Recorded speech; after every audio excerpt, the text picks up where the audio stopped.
Well, I'm very happy to say I finally managed to pin down the great Andre Scheepers in Australia. And Andre, you've done a lot of work on this Mapai story. I know it's a big issue for you, and it's something we want to cover in some detail. I know a lot of people want to know more about it, and you are one of the best placed people to talk about the events before, during, and after that epic confrontation. So, Andre, thanks for your time. And can we just start maybe with how it all started for you? When were you first briefed? When were you first made aware of the fact that this operation was being planned? And I can't remember all the details specifically, okay, but we were briefed back at Kabrit, and then from there we deployed. And it was very secretive, you know what I mean? The security was very tight, so we were aware of compromise, and we didn't want that to happen. Who briefed you, Andre? Who gave you your initial briefing? Honest, I can't remember clearly. I think it was Rob Johnson. But I can't guarantee that. But I know we were all together, and I don't know where Rob was at that time because he was the OC, the CFA squadron. But then he wasn't involved in the operation either, so I don't know what role he played in the actual combat. And what were your orders? What were your instructions? Oh, Hannes, they were quite detailed, but generally, I've written down here, Hannes, our aim was to cut off supply routes into the Gaza province, because that's where the terrorists were coming into Rhodesia. That was their route. And it was also hoped that the destruction of communication and railway lines and roads and bridges as far as 200 miles into Mozambique would affect their economic situation, so that it would affect their morale. And those who supported Sandler and Mr. Mugabe would be more circumspect about just letting them follow that route. So that was basically our instruction. And I remember very clearly, Hannes, we were told we're going to take on Mapai, attack Mapai, and take out Mapai. And that is how we prepared ourselves. In terms of our dress, you'll see pictures of how the men dressed, because it was a conventional kind of warfare. It was serious, and we were going to go and fight and take Mapai, which was the brigade headquarters. It's interesting that you mentioned that, and I think that's quite an important point, because subsequently there was some equivocating on what the actual aim was. But you say that the initial... Oh, sorry. Hi. Sorry. That the initial orders were quite clear, that the aim was to defeat the enemy and take the town of Mapai. Yes, Hannes, that's categoric. We were equipped and dressed and armed to do exactly that. And that was why we used that kind of deployment. It was to attack Mapai. We knew that they were well garrisoned. We knew there were trenches, but we were to attack and capture Mapai, take Mapai. Talk to us about the events now, starting with the actual deployment to the target. Do you want me just to give you a bit of a background about getting ready to go and all that, because there's quite a bit there. Yeah. I think the run up to the operation was quite important, and I think that sets the context which we need to be aware of. So I've written here, Hannes, in my notes. Yeah. I have to use notes, but I can't remember everything. Okay, it's like 50 years ago. The attack on Mapai formed part of a battle that happened towards the end of a week of long externals into Mozambique. It was called Op Uric. And you mustn't forget, Hannes, that when this happened, I remember this clearly, we already had a black prime minister, Bishop Muzorewa. And Op Uric was delayed. I remember that because of bad weather. That's what we called Guti weather. It was that kind of misty kind of weather. But that finally cleared, and the operation finally happened on the 5th and the 6th of September 79. About 360 security forces were involved in the Operation Uric. And like I said to you, our aim was primarily to cut off supply routes and to just let the country know that we didn't appreciate them sending Zandler into Rhodesia. So the Mapai attack, Hannes, happened on Wednesday, the 6th of September 79, a day after Barragem attack. Now, the town of Mapai, Hannes, was about 120 kilometers approximately inside of Mozambique. I knew Mapai quite well, Hannes, because I did a lot of operations in that area, had quite a few contacts in that surrounding area. But Mapai was also known as 2 Brigade headquarters, and it was like the control center for Zandler for the whole area. So it was a very important base. If I can remember right, Hannes, the hunters struck Mapai at about 6:30 in the morning. They destroyed the command center and the main radar station, along with a gun position. There was a lot of air monitoring and controlling activity going on, mainly away from the immediate Mapai area because of anti-aircraft guns and Strela.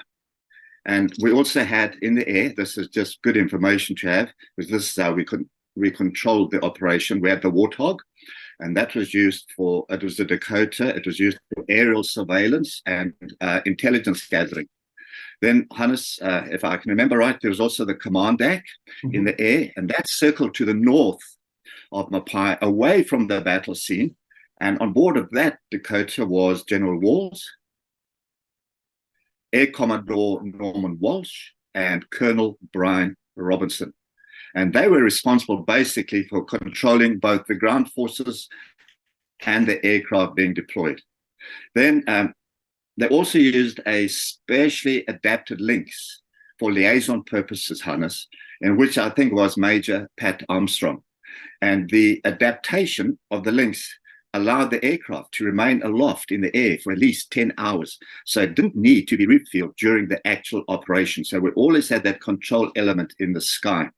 But then there's also a second link, which was on standby back in Rhodesia, just in case. The commanding officer of the ground troops was Colonel Barrett, Garth Barrett. He was also the CEO of SAS. And then the ground commander for A Squadron, which I was part of, was Lieutenant Darrell Watt.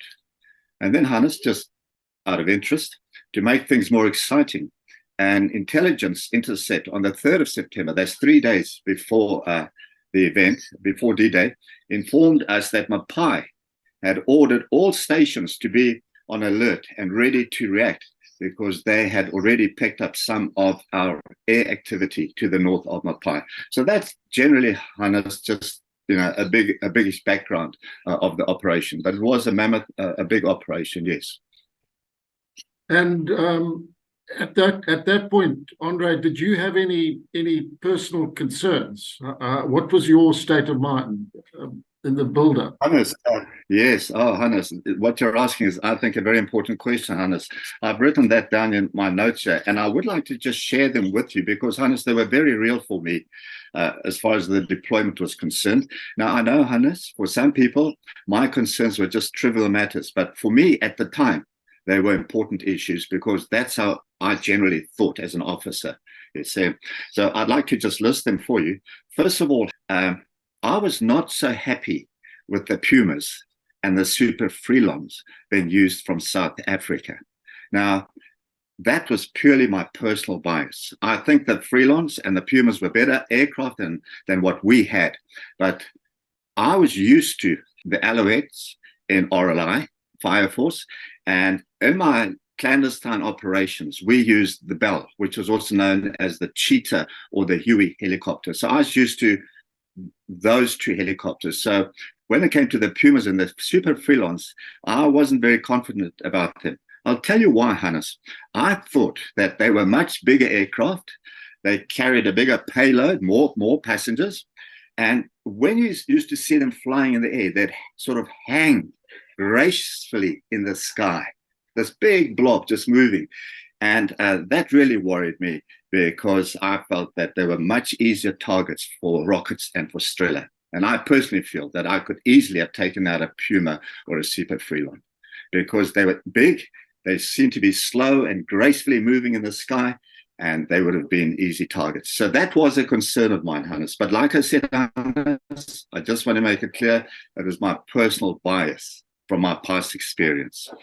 Then also, Hannes, another point of concern concerning the operation, I remember this very clearly, was when we received our orders on Opmapai, some NCOs were not happy with the role that SAS were taking on. They objected to wearing helmets or being engaged in a conventional type of warfare because they correctly felt that that was not the role of SAS. So I think there's some validity to that, but it was a concern, and it did make some soldiers very unhappy, and they were very good soldiers. Another concern, Hannes, if I can remember right, was that from the very start, I personally wasn't convinced that we were taking the right approach to dealing with Opmapai. I just felt that deep inside of me. You see, the Mapai area was quite familiar grounds for me, Hannes, because of all my previous operations in the Gaza province. Remember, I operated under Captain Bob McKenzie, and sometimes we would deploy twice a week into that area. We had a lot of contacts in that area, and we got to know the Frelimo quite well. But I felt, now please, Hannes, this is how I assess things as an officer, that instead of assaulting the trenches in a conventional way that we had chosen to do, why not use some of the other approaches that were available to us? For example, we could have employed tanks, because I know at Nkoma Barracks there were tanks. We could have chosen artillery. I've done camp attacks where we used the moving barrage of the 25-pounders, or we could have focused on heavy mortar bombardment. That was an option. Or why not just continue to focus on aerial bombing as on the day? Just send in the Canberras and bomb the hell out of the headquarters with precision bombing and leave it at that. We would have accomplished the same purpose. Or, Hannes, another option, why not send in a recce call sign from SAS? And we could have, personally, I could have, Daryl could have done that, Rich Stannard could have done that.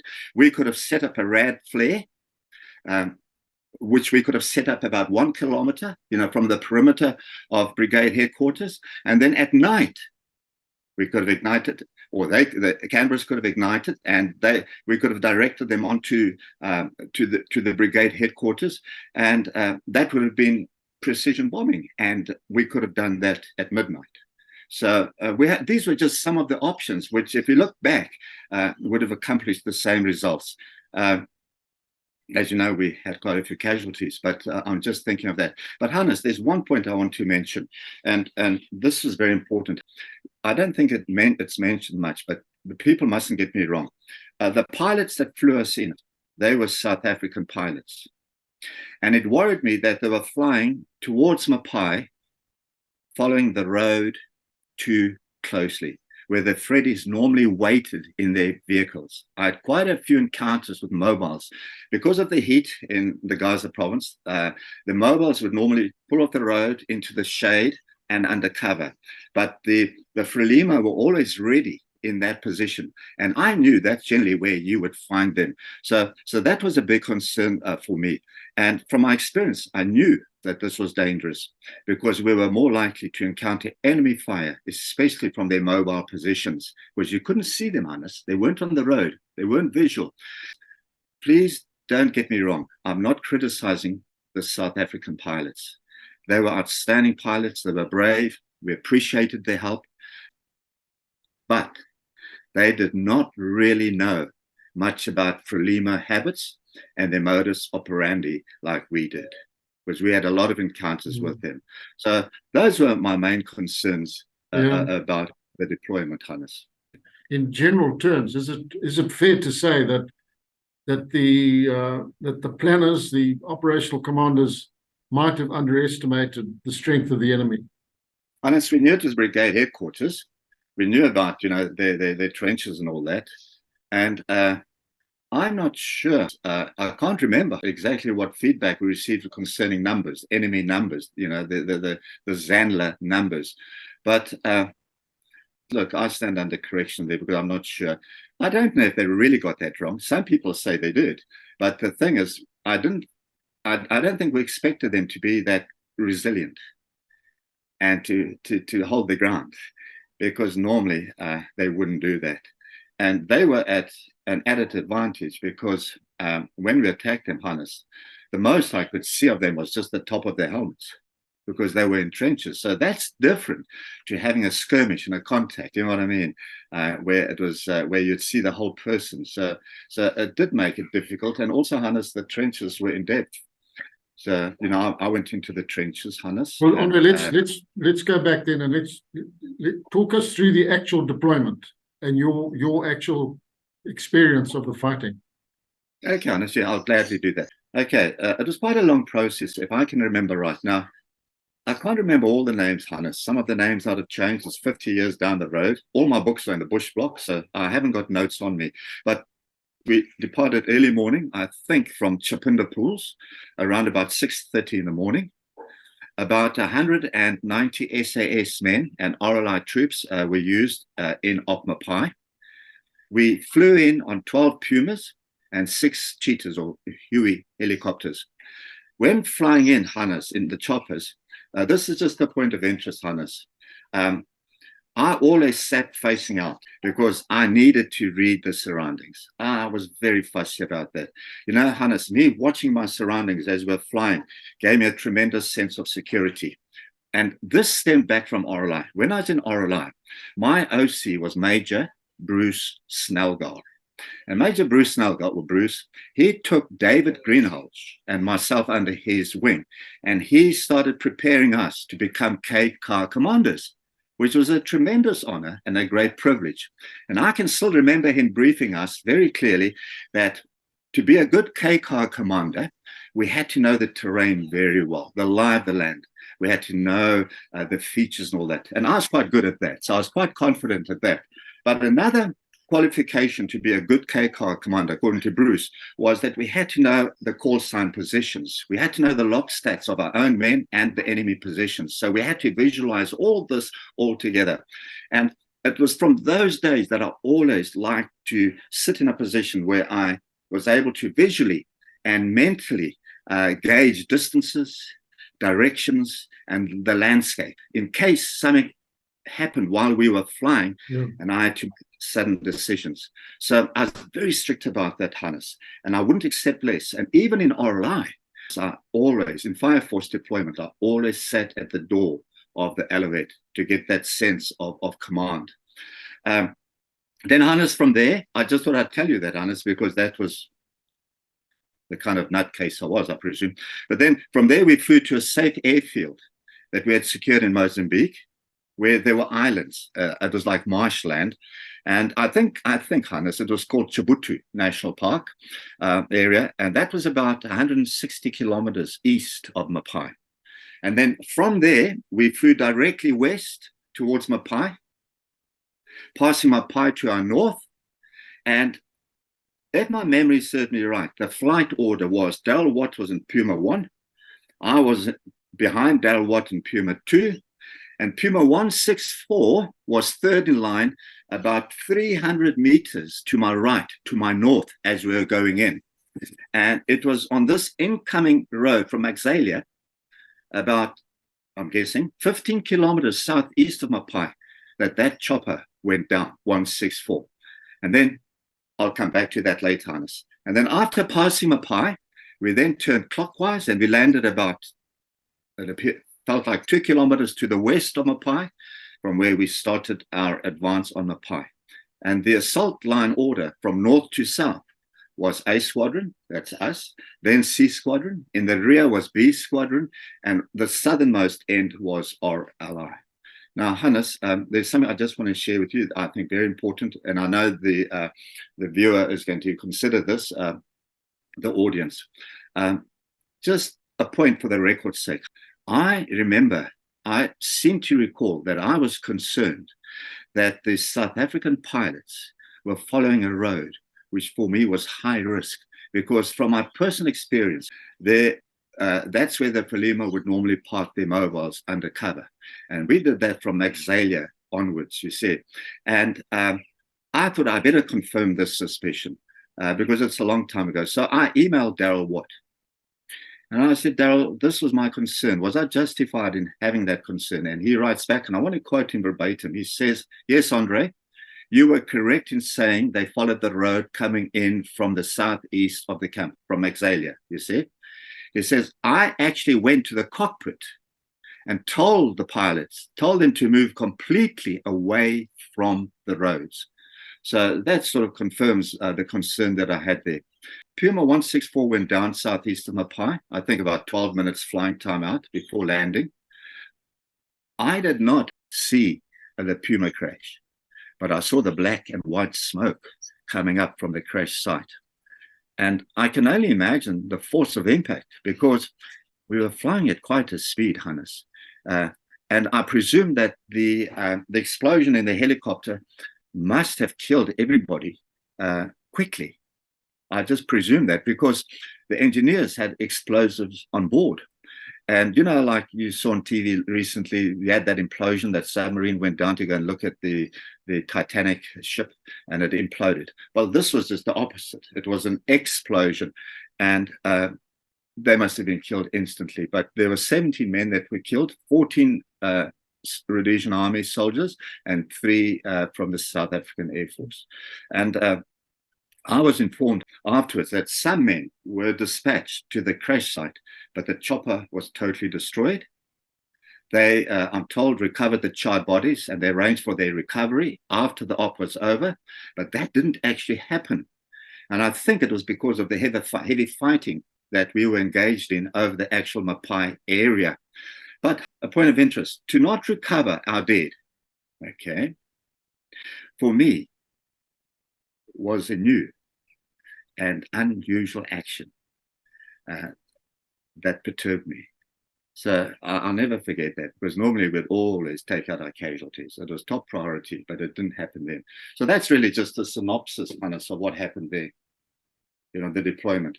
I can tell you about the advance towards Mapai on foot.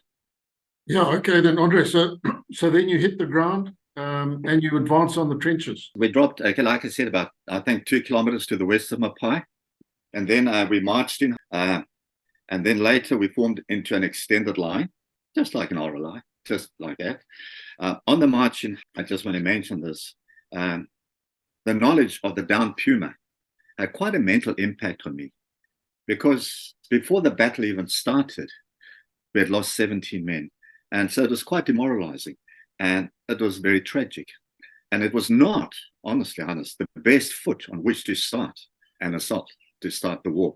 But I did, Hannes, I had to keep my mental discipline because as an SS soldier, officer, I had to lead by example. I always had to encourage the men by example. And I had to be sober about the situation and prepare myself for what lay ahead. Now, Hannes, I'll never forget this. I carried an FN. And on either side of me was all these men, my call sign, and they were all fully equipped with RPDs. And they looked like these Robocops, honestly. They looked like these cyborgs. They looked so overdressed, you see. I wasn't used to that either. But they looked really, you know, deadly in their approach. And I think if anyone had to see them coming, and they all carried RPDs with helmets and their baggage and the webbing, it looked quite fearsome. But Hannes, we are looking forward into the bush for any movement. That was the critical issue. We had to detect movement first. But the men that were with me on either side of me were outstanding soldiers. We knew each other very well, and they had deployed with me on numerous other operations in the Gaza province. So that was really the advance right up to the trench line. So then, Andre, you're into the trenches. Tell us about fighting your way through the trenches. They were, I gather, very well structured. We didn't immediately see the trenches, Hannes, because between the trenches and ourselves, there was thick bush, you see. And I just want to tell you here what I wrote, Hannes, because it was very important. This is what I remember on the day, Hannes. Okay, the temperature was stinking hot, Hannes, as we walked in. It was about I think 37 degrees Celsius, a bit like there in the valley, but the valley would be hotter. And on advancing, Hannes, I think Darrell Watt was to my right. And further down the sweep line was Graham Wilson and Garth Barrett. Now, the advance line was very long. It was nearly 1 kilometer long, Hannes.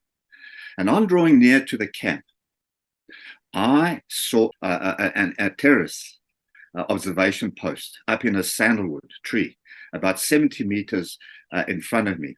And they were slithering down. The terrorists were slithering down the trees and they were sneaking back to their position. I could see that happening. And I deliberately didn't want to shoot at this stage because I didn't want to alert the enemy in the trenches. You see, I was hoping to maintain an element of surprise because I like to work on that. But when we passed through the bush, we suddenly faced a 40-meter strip of cleared land with no vegetation in front of their trench line, no vegetation whatsoever. And it served like a no man's land for Zandler in their trenches. No doubtedly, I don't think that came from a Zandler mindset. I think the Russian advisors had told them that that's what they needed to do. And we can be thankful there were no tripwires or pomzits, in that no man's land. And then we'd only walked about 2 or 3 paces on this cleared land, soil, it was sand, when the enemy opened fire. And the initiation from the front trench was extremely heavy, Hannes. It was mainly small arms fire accompanied by rockets, RPG-7s. And the initial contact, I can remember, happened so quickly that I was instantly fueled, you know what I mean, with adrenaline. And believe it or not, I didn't have time to think about God or pray because I would normally do that. But the old SAS soldiers and sergeants that were with us, and it's recorded in the books, said that they'd never before experienced such a heavy barrage of fire. Like I said, this is published in the books. For me, that wasn't the heaviest I'd experienced, Hannes. I'd experienced heavier fire than this on previous occasions with the Frelimo platoon attacking us there in the Gaza province, Monte Cassino, when I bumped into their mobile and those big guns. That contact lasted an hour, 37 mils and 12.7s. And then the Numapai, after we did the recce and they closed in on us with Goranov machine guns on tripods, and the trees around us were just turning white. Was the bark was being peeled off the tree. So those for me were bigger contacts than the one that I had experienced in Mapai. But Hannes, honestly, the ground around me looked like it was boiling. It was moving. It's like there was something under the ground moving. That's what it was like. There was no place to take cover. It was like it was a miracle, Hannes, that we survived. And I couldn't believe it that I wasn't personally hit. It was like, if I can liken it to a huge hailstorm and not one piece of hail hits you. That's what it was like because of the intensity of the firing. And the men immediately responded, Hannes, with extremely heavy retaliatory fire, just to calm them down a bit, you see. But I remember the noise was shattering and the initial battle, Hannes, I'm not sure, lasted about, I'd say, 15 minutes. I'm not sure, Hannes. It felt very long, but I mean, you don't have a stopwatch. You know what I mean? This is now you're in the middle of action, but it lasted about 15, 20 minutes for me. And I could see the enemy shooting at us from the front trench. And I knew that the only way to deal with them was to get into that trench. That was the way we're going to deal with them. And so that was the initial firefight on the open ground, on the no man's land. And then, do you want me to just look at the trenches, Hannes? Going to the trench? Yeah, talk about getting into the trenches and working through there. Okay, Hannes, look, I'm very careful here, but let me tell you what happened here. If my memory serves me right, Hannes, Corporal Frank Tunney and myself were the only 2 men in our whole section. I'm sure Darrell can confirm this, that managed to get into the frontline trenches. That's about 200 meters wide. But that was, and I want to emphasize this, it was during the actual firefight. It wasn't after they'd withdrawn or there was a lull in the battle. That was on the initial contact. That's when this happened, when we went in. I didn't ask Frank to follow me. I asked no one to follow me, but surprisingly, he did follow me, which was a tremendous blessing because he was an excellent soldier and he covered my rear, you see. But this is how it actually happened. as we were returning fire, we were just shooting. We had to win that firefight, you see. That was very important. I noticed, Hannes, to my 2 o'clock, about 20 meters away, a small termite mound, about 2 foot high, about knee height. I could see it there, you see, in no man's land. And that was the only termite mound in the whole of no man's land. So for me, that was quite providential. In other words, I thought that was God sent, you see, sent from heaven. But I thought, look, I've got to use that for cover. And so I shouted under the very loud gunfire, and I instructed my call sign to cover me, because I was going to try and enter into the front trench, because there was no other option for us if we didn't want to be shot. And so what I did was I skirmished towards the termite mound, and Corporal Tane followed me. And when I reached the termite mound, I went down. I realized that the termite mound was quickly disintegrating. And all the sand from the termite was hitting me in my cheeks. It was hitting me in my face like that, you see. So I decided, look, I've got to make a dash for the front trench. That was about 30 meters in front of me. And I ran so fast, and I could run quite fast, especially when I was scared. But I ran so fast that I literally fell into that trench head first. And I'm surprised that I didn't break my neck, honestly.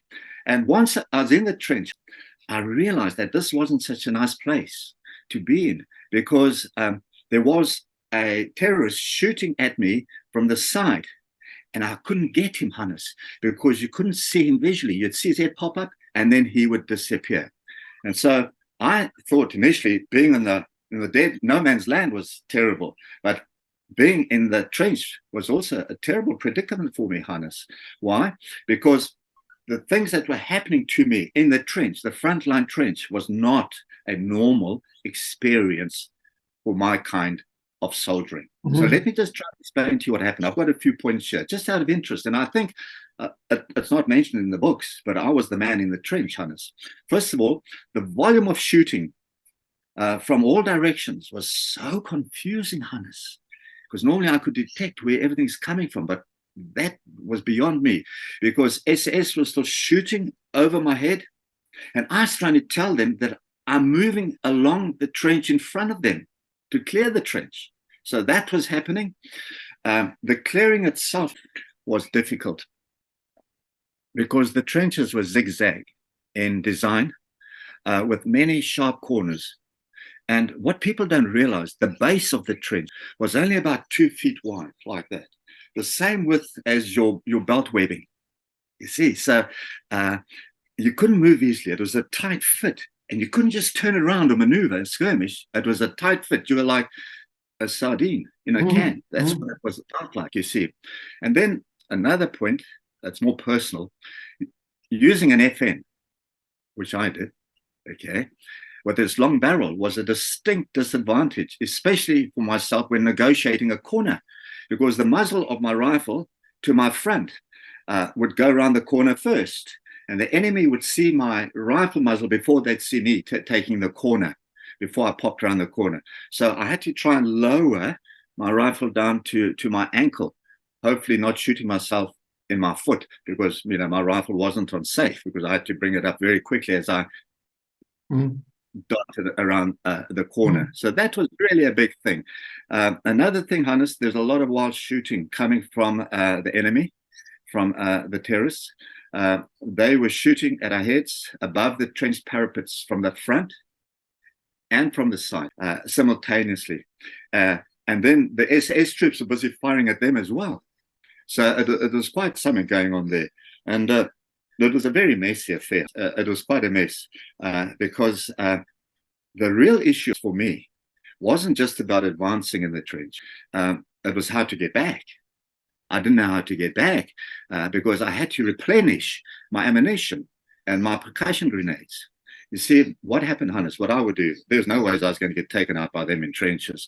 But when it came to these zigzag corners, and they looked, some I just quickly dart around, you see, but when it looked suspicious to me, because I had a sense where the enemy might be, because I could hear them shuffling. See, they were moving away. I could hear them. I would first lob a percussion grenade, you see, into the trench, and I had to be careful how I did that. You had to be a bit like a cricketer. You had to make sure it went in the trench and not roll back to your feet. You know what I mean? Yeah. You had to be careful. So I would do that. and I'd throw it quite a distance in front of me. But I ran out of percussion grenades. And the enemy, to their credit, they were very elusive. To my left, I remember, was a bunker with a roof made out of poles and sandbags. And the enemy was shooting at us from the front and the side. And when we reached their position, they would sneak back to another rear trench or side position, and they disappeared. You see, in fire force in the bush, they couldn't just disappear that easily because you detect their movement. But there they disappeared, and I didn't know where they went. And there was no ways I was just going to chase after them in the trenches, you see. So I did about 100 meters clearance. I know that might not sound much for anybody, but for me, it felt like a kilometer, Hannes. And I ran out of ammunition and grenades, and all the enemy just ran back and sideways. It was like a game of cat and mouse. And there were no kills. There were no kills. I can't confirm that. And then what happened, I think about midday. Now, Hannes, I stand under correction here, but I had quite an acute sense of shadow because that's how I used to navigate. But around midday, I say midday because the sun was shining directly into my trench, onto my shoes. So I gauged the sun to be somewhere overhead like that. I was still pondering my situation. It was a real dilemma. When I received a message on my A63, I had to withdraw as a bomb run was going to take place and the Canberras were going to come in from the south. And this caused a real predicament for me, Hannes, because it was very hard to get out of the trench without being shot in the back because the enemy was shooting at us, you see, from the rear. And also I had to worry about my front at the same time. And I first had to contact the assault line to let them know where I was emerging from, because they would have taken me out straight away. They would have shot me. So I had to be very careful about that. But I did get out. But was Fred still with you, Andre? Yes, he was with me. It was a terrible position to be in, Hannes. Terrible predicament. It wasn't the normal kind of fighting. And yeah, not much happened. So you managed to get back. But now, Andre, you're on your radio. What are you hearing from the commanders on your radio about? I had to extract. I had to get out because the bomb run was coming in. And is this when Daryl and Mike West went to put up the RAD? Oh, Hannes, I can tell you that was quite humorous, but I know they won't think it's humorous. But yeah, I remember that too, Hannes. Let me just tell you about that, Hannes. So yeah, there are quite a few peculiar things that happened on our withdrawal. I could just mention some of them to you. And I don't think these are recorded in any book. There might be, I don't know, Hannes, but I haven't read about it. But I think our withdrawal happened sometime mid-afternoon. But we did withdraw and walk back for uplift. And I think we walked about 5-6 kilometers back to the RV position. At the same time, I remember Daryl Watt and Mike West were ordered to put up the RAD up a tree to the south of the camp. And they climbed to the top of the tree and they tied the RAD. But before Daryl actually got down to the bottom of the tree, imagine this, the RAD had been detonated by the approaching Canberras. And then a few minutes later, the bombing commenced and Daryl and Mike fell to the ground on their bellies, cupping their ears and feeling the shock waves under them. Incredibly, they were given a very, very short time to set up that RAD. And they had to run to the position to put up the RAD up the tree, and then they had to run back. And it was just in a nick of time that they managed to get away. And I just mentioned this because Hannes, Daryl and Mike West, they were brilliant soldiers. They were outstanding soldiers. So that's what they did there. And we couldn't do without that, what they were doing. Another point I just want to mention, I remember this.